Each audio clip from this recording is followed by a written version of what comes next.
Veteran Salute is sponsored by the Devon James Injury Lawyers.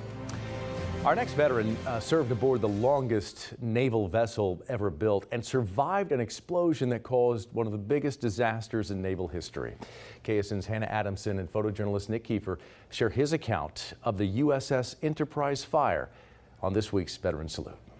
Commissioned in 1961, the USS Enterprise was actually the 8th ship in U.S. history to bear that name. She was the first nuclear-powered aircraft carrier, and in the late 1960s, a young sailor from Cheney, Kansas would find himself on a helicopter on its way to the ship. They flew me in on a helicopter over in Vietnam. It was out at sea, and they brought me on board ship.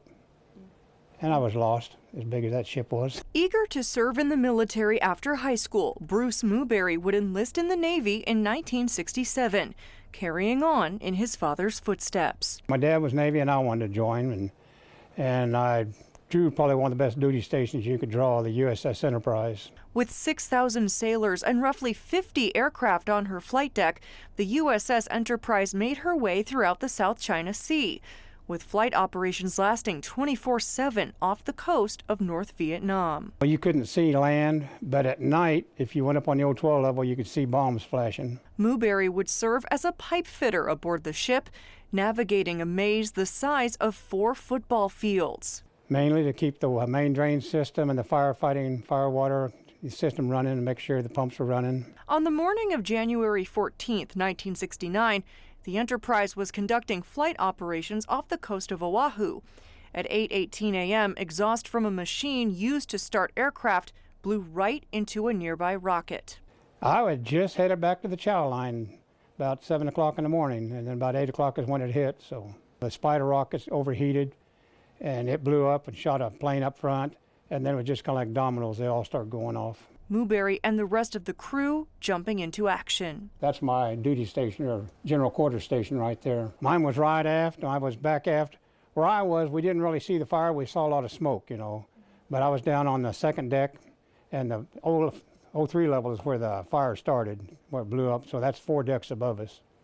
So I just, you know, smelled smoke and saw a little bit of smoke. Saw a lot of injured guys come through our place going to sick bay and hangar bay. The entire crew successfully putting out the fire in 4 hours. But it took all the personnel aboard ship to get that fire out. Everyone, whether you were air wing or whether you were ship's company, it took us all to put the fire out. The explosion and resulting fire injured more than 300 sailors.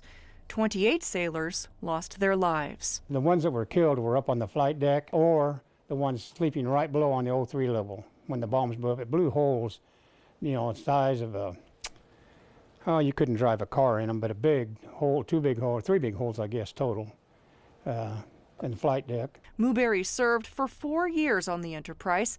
Today, he's a member of the USS Enterprise Association and is in charge of organizing yearly reunions to honor the more than 250,000 sailors who served aboard the longest-serving combat ship. I've been to 14 reunions. We were the flagship when we were over in Vietnam, and to serve on a ship like that is something that a lot of people, sailors, dream about, but I was one of the lucky ones that got to do it, so I was really fascinated with it. Mooberry would serve for 20 more years in the reserves, received the Citizen Soldier Award twice, and would lead his firefighting team in the reserves to a championship victory in the 1980s. As for the Enterprise, the ship was decommissioned in 2017 and is currently docked in Chesapeake Bay. A 9th and final USS Enterprise is expected to go into service in 2028. Here for you, Hannah Adamson, KSN News 3.